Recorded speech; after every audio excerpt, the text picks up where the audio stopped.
Hello and welcome to the History of Modern Greece. I'm your host, Daniel Roberts, and I'm here with my father, George, and our theme music is brought to you by Mark Youngerman. This is a podcast that covers the events from the fall of ancient Greece to the modern day. This is episode 13, the 50 Years' Peace.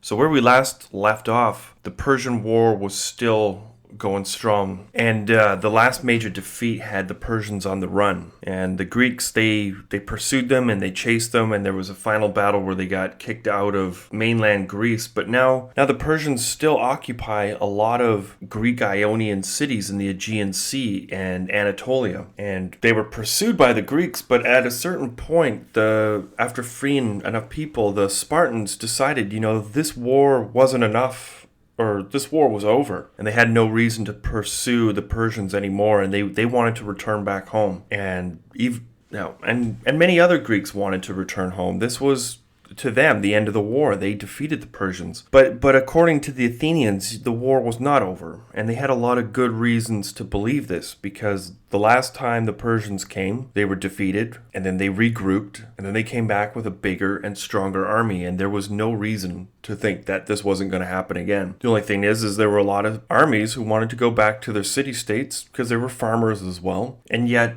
Athens, they had no city to return to. Their capital city was burned to the ground, and most of the cities, the Greek cities that were still occupied by the Persians, these were Ionian Greek cities. So they were the Athenian countrymen. This was their tribe. They were still occupied. So they really wanted to pursue this war. They wanted to keep it going. This led to the formation of the Delian League. Since it was the Athenian navy that defeated Xerxes, they asserted themselves as the head of the league and collected a small tax from every Greek state within the alliance to rebuild the navy and make it stronger than ever. This made perfect sense to everyone at the time, as they were still rebuilding the cities that were sacked by Xerxes and his army. The city of Athens had to be completely rebuilt, and they used a lot of money from this tax to fund the new construction. So while we're on the topic of the Delian League, I thought I'd ask what was around before the Delian League, and how were the Greeks organized? Before that was called the Greek League, I believe.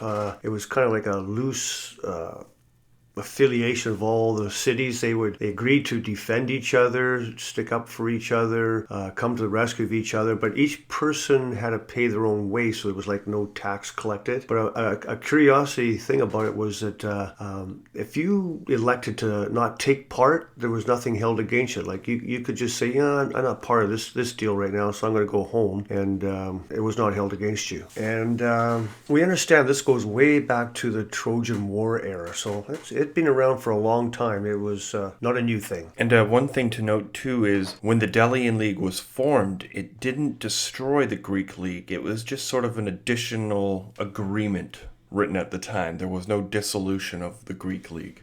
With the Delian League in operation for several years now without a single invasion from the Persians, they grew very strong and dominated the Aegean Sea. Athens, at the head of the league, became more rich and powerful than any Greek city-state had ever thought possible. The Delian League quickly started to resemble an empire, and with no Persian invasion, many started to question the need for the Delian League. For a while, there was a shaky relationship between the ever-powerful Athens and the smaller city-states, and when the first city-states decided to pull out of the Delian League, Athens crushed them, destroying the fortifications of the rebellious Greek cities, leaving them completely defenseless. This made it apparent to everyone that Athens was in control and everyone else was a vassal state. So, absolute power corrupts absolutely, I guess. The head of the Athenian Empire was Pericles, and he made a lot of decisions that shaped the empire as we know it. He was the one who centralized the treasury in the Parthenon on top of Athens.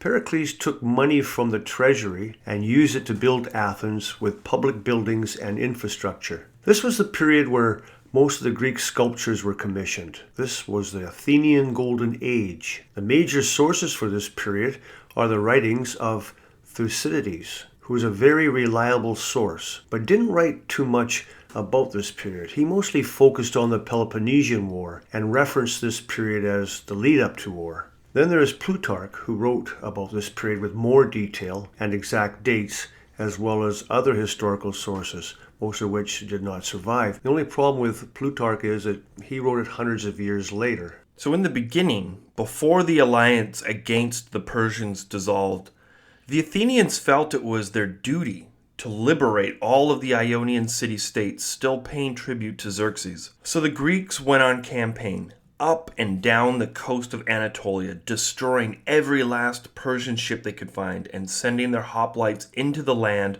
forcing every last Persian out of the city-states. Many Persian soldiers were slaughtered during these campaigns. It was a final, eradication of any remnant Persian forces still in the area.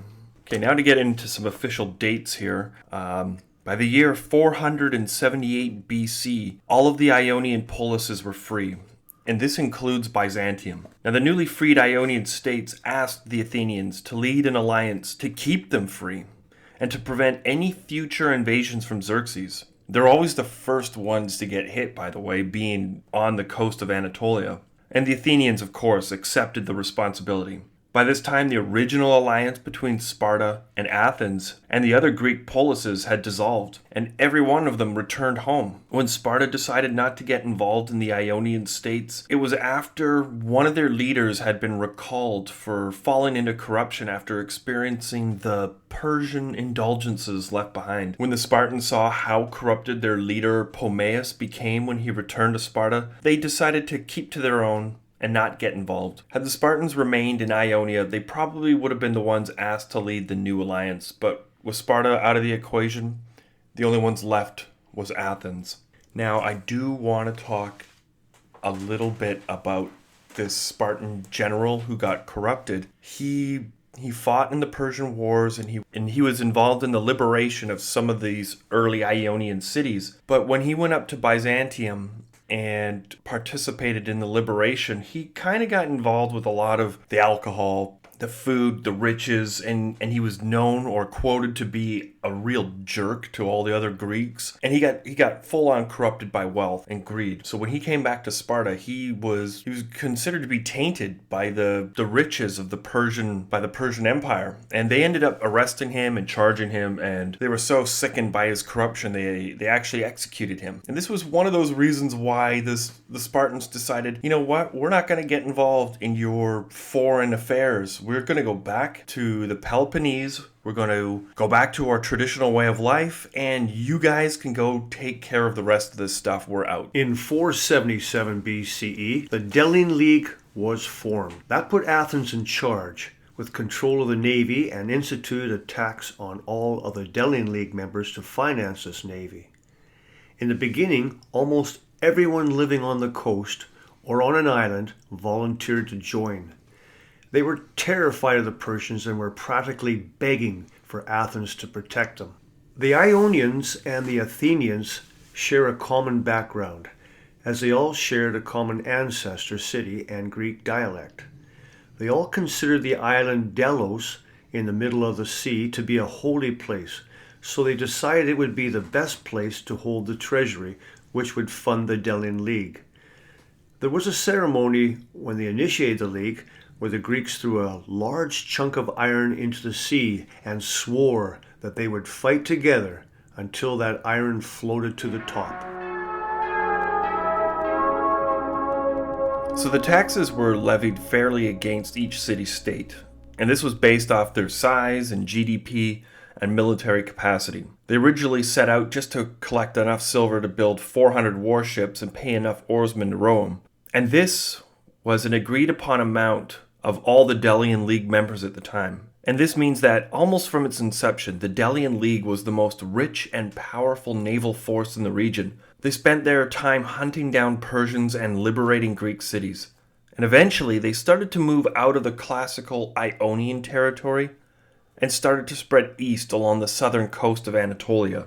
Okay, so at this point, I want to talk a little bit about who is running the Athenian Empire at this point. Even though it isn't fully an empire, we got to look at the man who's running the show. And this is someone named Themistocles. Now, he was a hero at the Battle of Marathon, which was the very first invasion of the Persians in 490 BCE. And he was a different type of leader, too. He didn't come from an aristocratic background. He is one of those politicians who rose through democracy, through meritocracy. It was his own merits that got him in the power and position that he was in now. The people liked him, and he knew how to make a city great. And when the war was over, this man was a hero. They idolized him. And he got, throughout his career, he started to make a few enemies because his arrogancy got the better of him. And one of the peoples who really started to take offense to his arrogancy was Sparta. There was a story we saw about an Olympic Games where everyone was enjoying the games until Themistocles showed up. And then as soon as he was in the stadium at the games, everyone stopped watching the athletes and they all started watching Themistocles. It goes to show the kind of rock star power this man had. And it was through his brilliance where they started to reorganize the defense system. No longer were they going to focus on hoplites, which, they were the best in the land. They knew the Persians, if they came back, they were going to come back with a navy, and they needed to be ready. So it was his idea to really sponsor the construction of all these trireme ships, which led to the largest fleet the Aegean Sea had ever seen. One of the things that he did to upset the Spartans was he initiated the building of the walls of Athens, a large fortification. That was kind of like a no-no at the time, because now this made Sparta very nervous, and because they said, well, if the Persians come back in and they take you, now they have a huge fortress that they can hide behind. We don't like you building this. So there was a big difference of opinion going on there. So now all these things happening and his arrogance taking over, people were starting to get kind of, they didn't really care for him anymore. And it got to the point where he was actually ostracized. He was removed, and he ended up spending the rest of his life in exile in Argos. And the ostracizing took place in 472 BC. With Themistocles now ostracized, a new leader had to be elected and take over. And the Athenians chose someone named Cimon. Now, Cimon was also a hero from the Persian Wars, but he was a little different than Themistocles. He wasn't as arrogant, and he actually had a very strong relationship with the Spartans. Now, his whole goal was just the betterment and the protection of the Greek people. So he didn't offend the Spartans like his predecessor did. Now, because Cimon had a strong relationship with the Spartans, it allowed the Athenian Empire to get away with what it did for so long, strictly because Cimon was always able to calm down the Spartans whenever they got worried that Athens was gaining so much power and control over the Greek world. In 466 BC, the Delian League met the Persian army in battle again, this time at the mouth of the Eurymedian River. The Delian League rode onto the scene and encountered the Persian fleet, who were waiting for 80 Phoenician ships to arrive on the scene. The Greeks quickly engaged the Persians in battle and crushed several of their ships, and their boarding parties killed everyone on board. The rest of the Persian ships saw their front rank get destroyed, and they turned and ran. They fled upriver and then beached all of their boats, forming up for battle on the riverbank.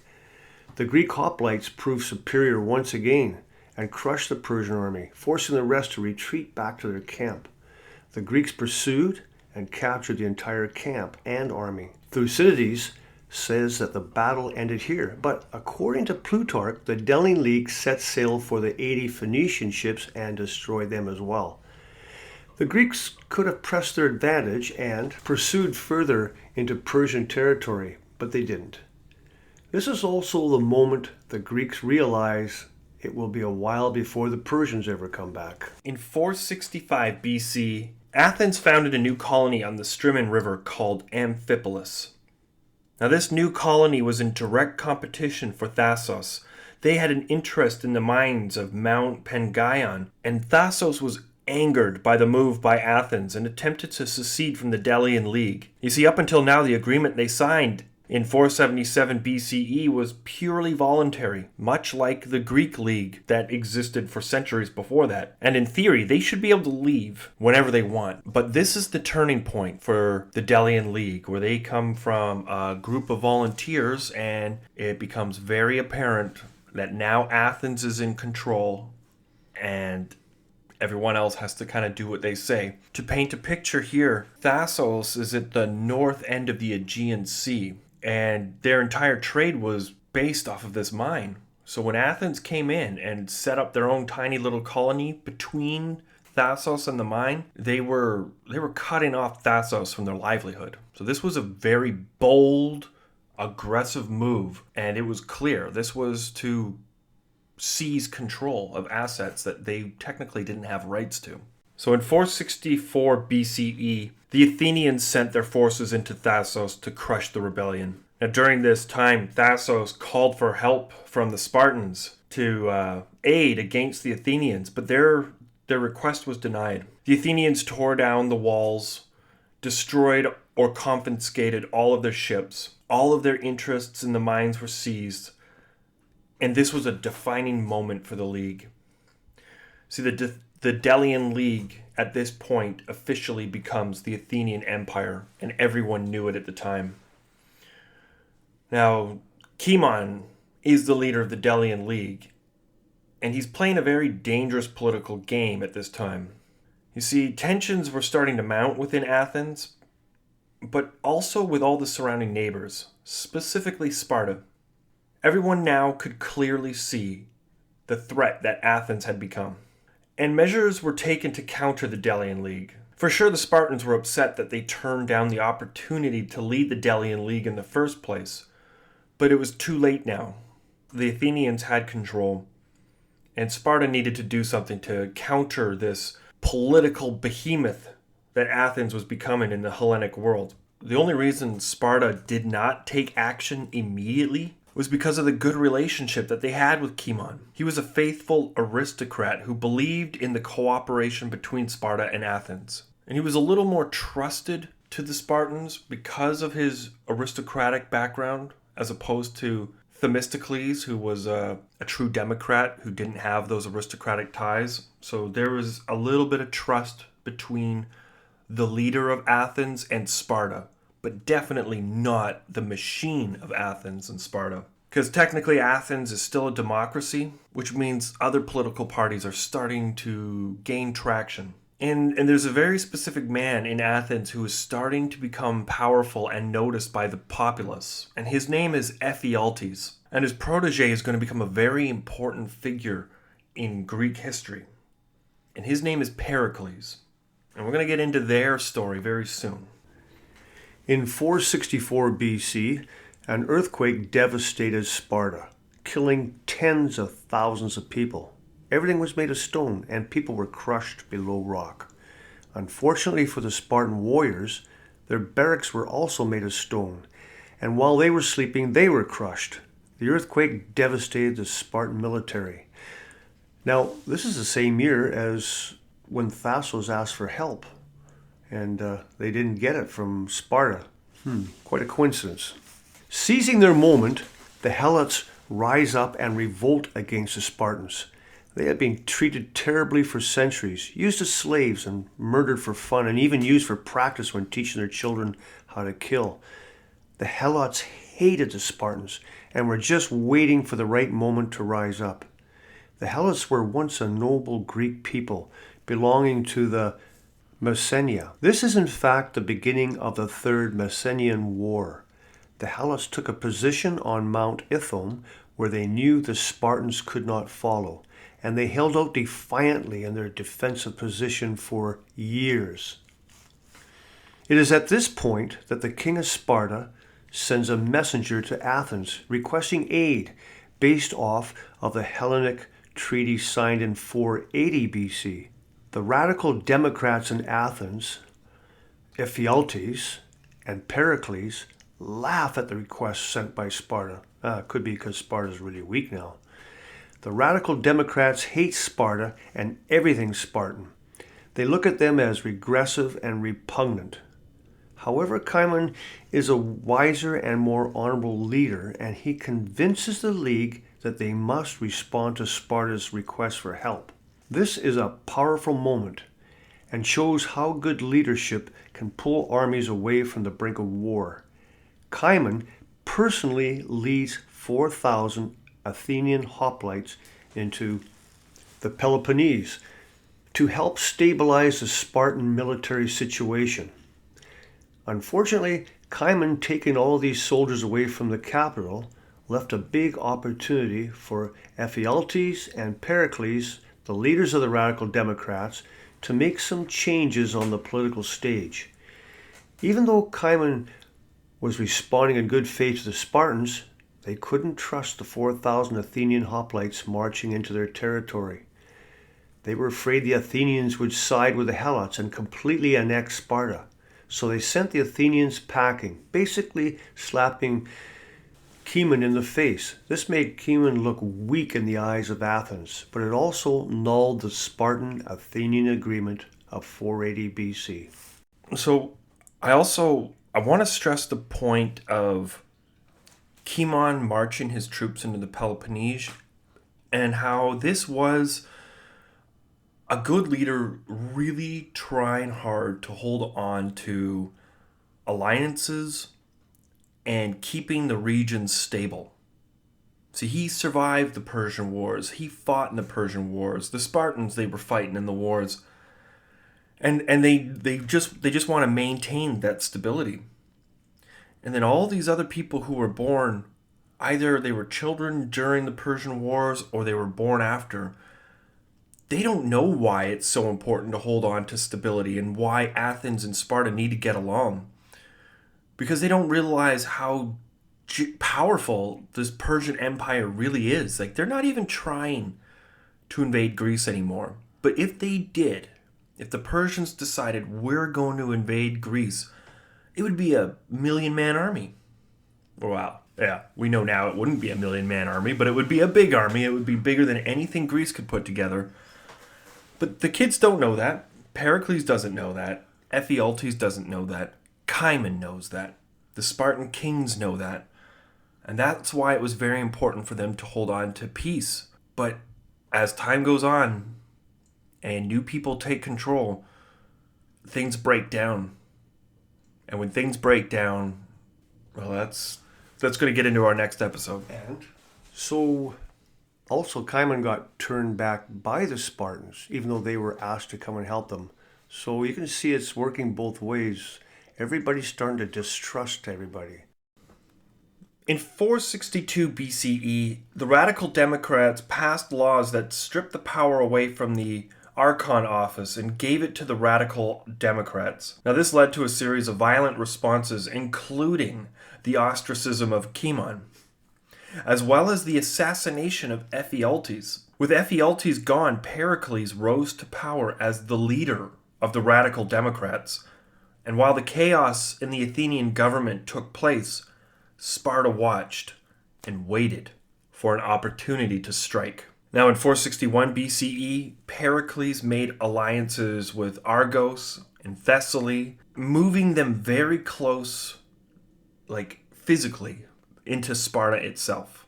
Now this triggered what is commonly known as the First Peloponnesian War, which lasted from 461 to 445 BCE.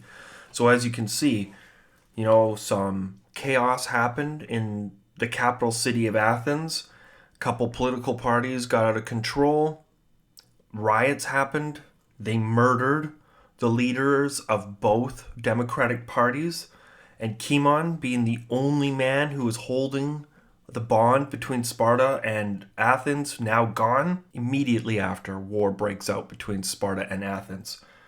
So we're slipping out of our 50-year peace. And now that I think about it, the title of this episode is called The 50-Year Peace.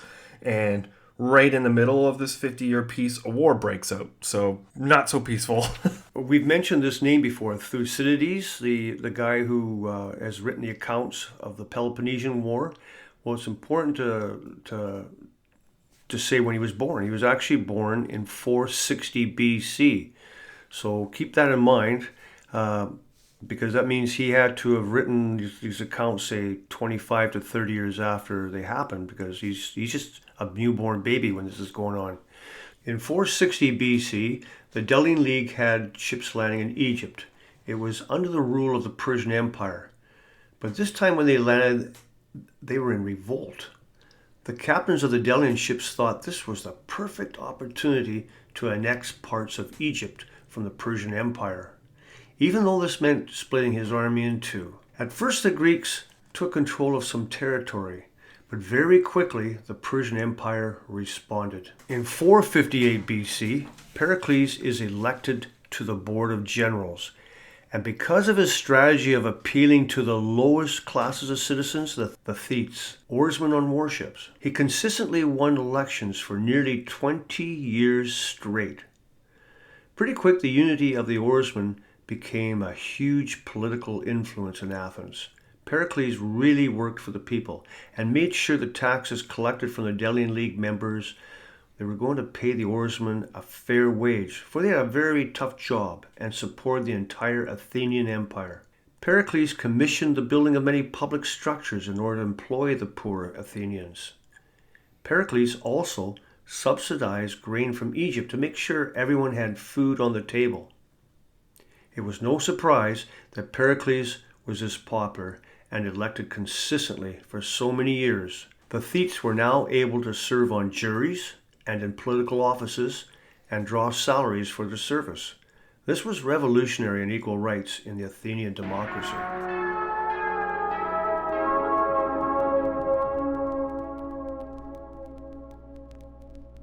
So we're about to get to a turning point in the Athenian Empire, or the Delian League. I think the first turning point was the time when Athens invaded Thassos to crush a rebellion after they tried to leave when their gold mine was taken away. This is definitely a second turning point. In 454 BCE, the Persian forces swooped into Egypt, and they even captured and destroyed over 100 Greek warships. Now, this was a stunning defeat on behalf of the Delian League and quite embarrassing for the Athenians. Pericles feared that this would cause the members of the League to revolt, so through his fear, he moved the treasury off of the island of Delos and placed it in Athens.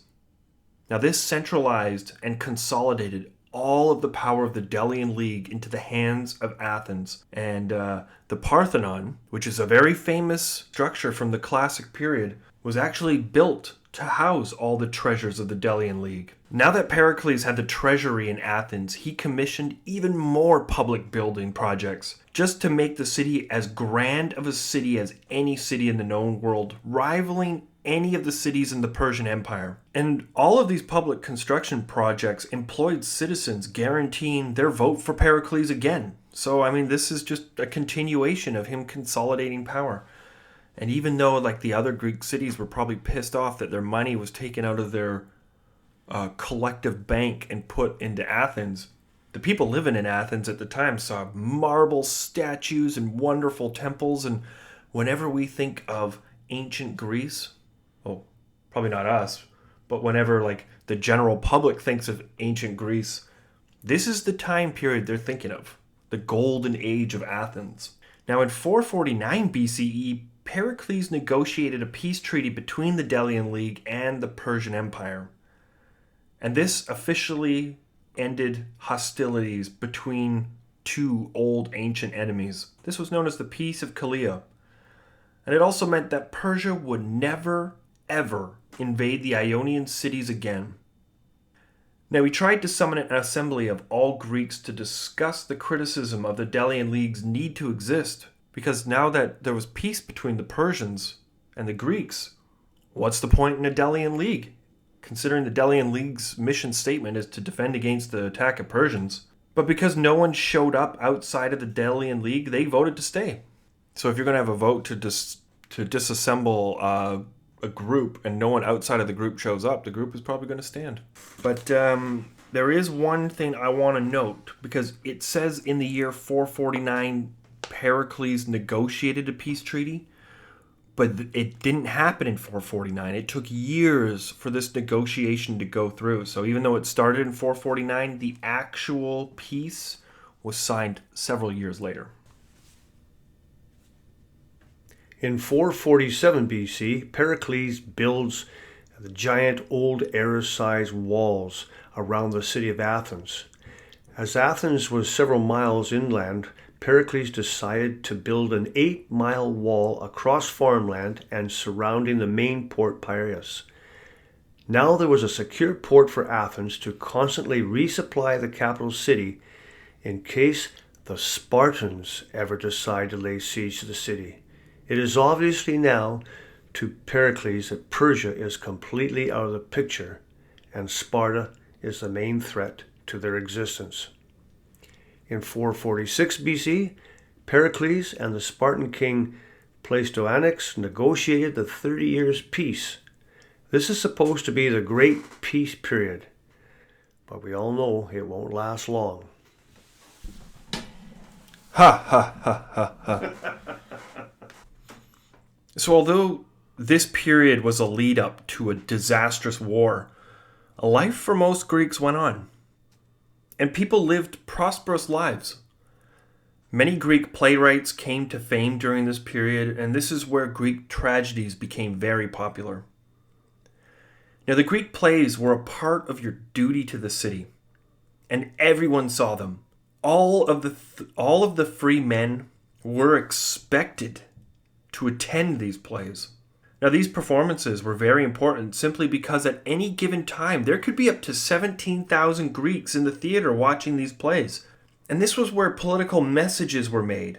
The plays addressed serious issues such as morality and letting greed take over or anger getting the best of you. And it always talks about duty and honor. These plays, they weren't just propaganda tools. This was a way of therapy. It taught the citizens how to deal with troubling times and how to maintain their dignity and honor. This was the only way for messages to be communicated. It was the very structure of their society. You know, in today's time, we think of plays as just fun, entertainment, ways to pass the time, but they had a whole deeper meaning back in ancient Greece. This was how you built your society. This was how you built your moral structure. Sophocles was born in 497 BCE and died in 406 BC, making him about 91 years old. He was a 17-year-old boy during the Persian invasions. He saw the expansion of the Delian League and the booming success of Athens. The last 25 years of his life, he watched everything turn to hell. The war between Athens and Sparta destroyed everything. This can all be seen in the plays he wrote while he was alive, and he is one of the best-known playwrights of that century. He went on to write the famous Oedipus Rex, where an oracle gave a prophecy that the young prince would grow up to kill his father and marry his mother. This is the play where they abandon their baby in the wild where it will die of exposure, but instead the baby is adopted by herders and eventually comes back to town and murders the king and marries the queen, only to realize the prophecy came true. It's a much more in-depth story than just that, and if you would really like to hear more about that story, then I recommend a podcast. Let's talk about myths, baby. Thucydides is the most famous historian from this period. And just like Herodotus, who covered the Persian wars before him, Thucydides covers the horrors, and he's a pessimist because he lived through the most horrific war the Greeks had ever fought in. He was born in the height of Athenian democracy, which was the golden age of Greece. But he was also alive during the reign of the radical Democrats, and he became highly skeptical of Athenian democracy. See, he feared the system allowed for demagogues to gain control. However, Thucydides had a strong regard for Pericles, as he was strong enough to keep the people in check, as well as control the foreign affairs with a cool head. but also prevent personal gain from getting in the way of governing over the empire. So, Thucydides feared this system, but he also acknowledged the fact that there was a strong man in charge who could keep everything in control. But what happens when that strong man goes away? Now, Thucydides knew that the coming war would be fatal and wipe out both city-states. Sparta had all of their food farmed by the Helot slaves and could keep their infantry in battle all year round.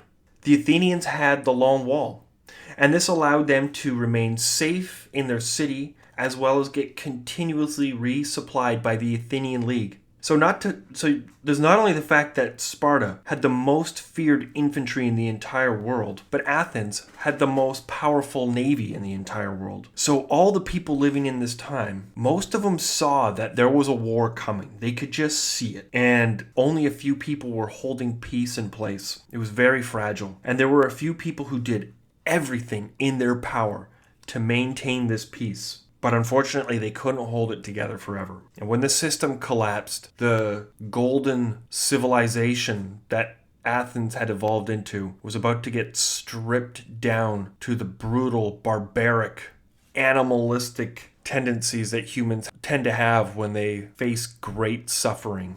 In 436 BC, in a remote region in northern Greece, further north than Macedonia, a class war broke out in the city of Epidamnus.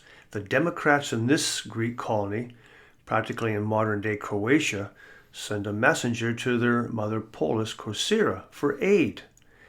And Corcyra was a member of the Delian League, but they refused to help the Democrats take back their place in the city. With no other choice but to go home, the messenger from Epidamnus went to Corinth, who was part of the Peloponnesian League. The Corinthians agreed to help the Democrats get back into power in their faraway city, and when they sent ships full of supplies and reinforcements, the Corcyra navy intercepted them, capturing or destroying their vessels. This angered the Corinthians, and they began to muster a large fleet to crush the Corcyra city-state. In a panic, Corcyra reaches out to Athens for help. They plead to Athens with this message: Athens is the largest navy in all of Greece. Corinth is the second, and Corcyra is the third. If Athens allows for Corinth to take the Corcyra navy as their own, then they will be the largest navy in the Greek world, and Athens will be the second. This quote is the message sent to Athens, which ultimately is the trigger which leads the Greek world into the biggest, I would call it a civil war, but I don't even know if you would call it a civil war because they were separate states. But this is the biggest war the Greek world had ever known, bigger than the Persian War. And as we were talking before, this destroyed everything that the Golden Age had built. It's very reminiscent of the events that led up to World War I, where you had all these powerful nations, and they were all loosely held together by some treaties, but they were all greedy and at each other's throats. And all it took was one little skirmish on the outskirts of the nations to pull everyone into one of the deadliest wars anyone had ever seen before. Well, that's it for today. Join us next time on the history of modern Greece. See you next time. Stay safe and stay awesome.